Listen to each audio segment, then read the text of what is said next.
Bonsoir les amis, ravi de vous retrouver. Ce soir, nous accueillons Monsieur Rodolphe Sorbs. Bonsoir. Bonsoir, monsieur. Vous êtes le président du CRIJ Guyane. Tout à Première fait. question, qu'est-ce que le CRIJ? Alors, le CRIJ, c'est le Centre régional d'information jeunesse, qui est tête de réseau de l'ensemble des points d'information jeunesse, Alors, de l'ensemble de la Guyane. quelle est sa fonction, sa finalité, son Alors, objectif? sa fonction, c'est dans un premier temps d'assurer le lien entre les différents points d'information jeunesse, d'assurer la formation, parce que les animateurs qui sont recrutés dans les points d'information jeunesse ont besoin de formation et d'information. Ensuite, elle doit diffuser une information qui vient du national d'une part, mais une information locale, c'est-à-dire transformer un peu, localiser, on va dire, guyaniser l'information pour qu'elle soit adaptée aux exigences du territoire. Et puis, effectivement, recevoir aussi, naturellement, des Ouais. jeunes. Il y a des conditions d'accueil, d'âge, parce qu'on parle de jeunesse. C'est de Oui, quel âge à quel âge? on va dire que c'est 16-26 ans en gros, parce que bon, après, bon, ce sont des gens qui vont, on les dirige, mais on reçoit tout le monde de toute façon. Le CRIJ. C'est-à-dire que quelqu'un qui aurait 35 ans, Hmm, qui viendrait nous demander un renseignement, on va quand même lui répondre. d'accord. Mais notre, on va dire, Cœur de métier, notre c'est... cœur de métier, c'est surtout les 16-26 ans, et plus particulièrement des jeunes qui ne vont plus dans les CIO, c'est-à-dire qu'ils ne sont plus scolarisés, ce qu'on appelle maintenant de façon élégante des décrocheurs. D'accord. Voilà. Le CRIJ, le vaisseau amiral est situé à Oui, Cayenne et les oui, points d'information jeunesse dans les communes. dans les communes. Il y a des points d'information jeunesse partout, des Non, piges? non. C'est-à-dire que cela dépend de la volonté des communes qui veulent bien installer un point d'information jeunesse Donc dans une leur commune. obligation. Et ils n'ont qu'une obligation. Et D'accord. bien sûr, il y a une charte, comme quoi ils vont faire de l'information, ils vont suivre les principes qui sont édictés par le CRIJ, mais, enfin, et par Jeunesse et Sport d'ailleurs, qui a le ministère de tutelle. Je rappelle qu'on a quand même un ministère de tutelle qui Je vais est venir après. sport. Mais il y a un effort, on va dire, en termes de local, de mise à disposition d'un local et de mise à disposition également d'animateurs payés par la collectivité Combien de communale. mairies jouent le jeu?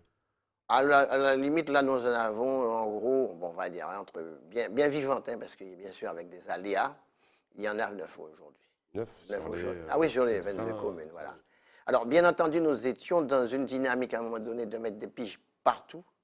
Mais au bout d'un moment, nous nous sommes rendus compte qu'il peut être plus intéressant de mettre des piges dans certains endroits plus stratégiques et pas nécessairement bon, on va dire, de multiplier les boutiques. Donc je suis un jeune décrocheur, je me rends au pige, je sais plus quoi faire de ma vie. Voilà. Qu'est-ce qu'on peut me dire au pige? Qu'est-ce qu'on va me dire ou qu'est-ce qu'on va me conseiller? Voilà. Alors, l'intérêt du point d'information jeunesse, c'est que vous arrivez avec toute votre demande globale, on va dire.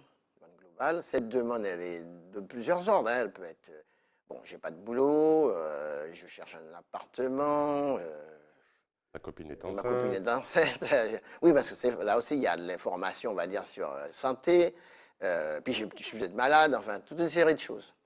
Et à partir de là, vous allez être orienté sur les différents partenaires.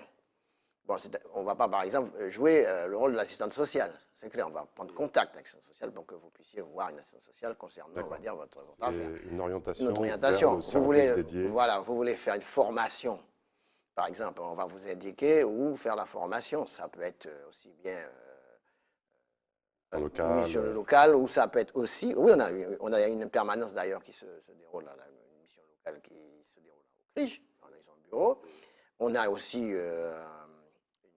une cellule de l'éducation nationale qui s'occupe des décrocheurs, qui se réunit aussi au CRIJ. Et également, et vous pouvez avoir des besoins aussi en termes de mobilité, c'est-à-dire avec la DOM et compagnie, et vouloir partir parce que la formation n'existe pas sur le territoire. Vous avez une idée du bilan 2017 du nombre de jeunes reçus par le CRIJ et ses points d'information jeunesse? Je n'ai pas en tête tout, mais bon, on va dire que bon, il faut compter. Il y a une moyenne de 50 jeunes à peu près par pigeon. Est-ce que ces jeunes ont évolué? C'est-à-dire, est-ce que c'est les mêmes problématiques qu'il y a 10 ans ou aujourd'hui c'est des problématiques nouvelles? Tout à fait nouvelle parce que j'ai été un petit peu à l'origine à l'époque à Jeunesse et Sport, mais en tant que fonctionnaire de Jeunesse et Sport, là, de la mise en place C'est vous qui avez bâti. d'un bureau d'information jeunesse, puis ensuite qui est devenu un centre jeunesse. Mais j'étais de l'autre côté, on va dire. J'étais dans l'exercice exercice de l'État.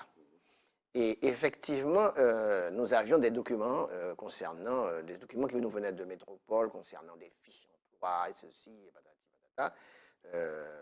Et ces fiches emploi, c'est-à-dire le côté papier, le côté, on va dire, habituel, technique, est dépassé maintenant, puisque les jeunes vont parfois directement à une information en la tapant sur l'Internet.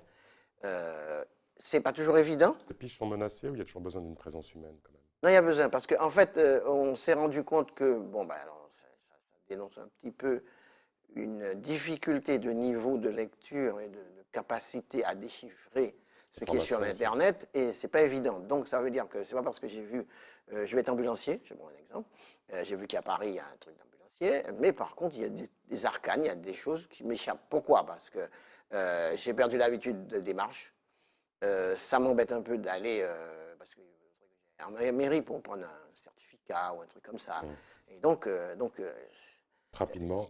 Le jeune a besoin de cet accompagnement humain. Voilà. Vous avez dit un jour, je vous ai entendu le dire, une très belle phrase qui disait que le pige était aussi une façon de prendre la température d'une commune. Tout à fait. Pour les maires qui nous écoutent. Voilà, tout à fait, Alors, tout à fait. dites-nous, c'est-à-dire quand je vais voir les maires, en leur expliquant pourquoi il serait intéressant, dans un premier temps, ils ont un point d'information jeune, ils ne sont pas obligés. Mais enfin, je leur explique que c'est un thermomètre qui peut leur permettre, avec un animateur naturellement dédié, qui est très intéressant là-dessus, dans cette affaire-là, de connaître un petit peu les besoins, les demandes, mais les plus variés. Y compris peut-être y compris peut-être des besoins de matière illicite, on va dire, des fois. On arrive à savoir un certain nombre de choses. Pourquoi? Parce que le système de communication et de proximité, il est plus simplifié. C'est-à-dire ce qu'on ne va pas dire en mairie ou, je ne sais pas moi, dans un bureau très sophistiqué, on va pouvoir le dire avec l'animation du CRIJ. Ma émission est courte. Est-ce que vous avez besoin de bénévoles ou est-ce que vous acceptez des bénévoles autour de vos animateurs? C'est possible, ça? Non, c'est-à-dire que nous avons déjà un service civique, c'est-à-dire qui renforce les animateurs. Bon, les bénévoles que j'aurais besoin, c'est pour le conseil d'administration, par contre. Bon entendeur. Parce que ça, c'est... Dernière petite question. Oui.